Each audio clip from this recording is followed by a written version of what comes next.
কোথায় যাবেন? আপনি জানেন না, পাবনা সাথিয়া। কয়টায় গাড়ি? 10:15। এখন কয়টা বাজে? 11:15 ভাইয়া।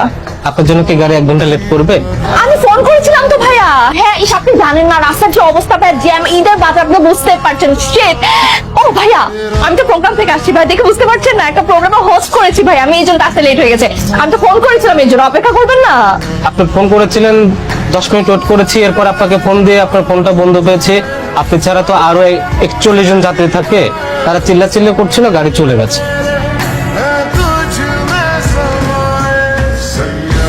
এখন আমি কিভাবে যাব? একটা বাস নেই, একটা কিচ্ছু নেই। আমি এখন ফ্যামিলির সাথে ঈদ করবো, ফ্যামিলি আমার জন্য ওয়েট করছে না। টিকিট কেউ ম্যানেজ করে দিতে পারলো না, করলাম তারপর অপেক্ষা করলো না। এইটা কোনো কথা? এটা হচ্ছে মেয়ে মানুষের সমস্যা, বুঝছেন? কিছু হোক আর না হোক হস করে কান্না করে দেবে। আপনি আমাকে মেয়ে মানুষ কেন বলছেন? হ্যাঁ, আমাকে কি মানুষ পাহান, আমাকে মানুষ বলতে পারতেন না? কেন মনে হবে না? মানুষ তো আমি নিজেও, আমিও বিপদে পড়ছি, আমি তো আপনার মতো ফস করে কাঁদতেছি। একই সমস্যা পড়ছেন মানে? এই, আপনি কি বাস মিস করেছেন? বাস মিস করে নি, আমি তো টিকিটই কাটি না। কেন কেন কেন আপনি টিকিট কাটেন না কেন? ও, আপনিও কি ফ্রিতে যেতে চেয়েছিলেন?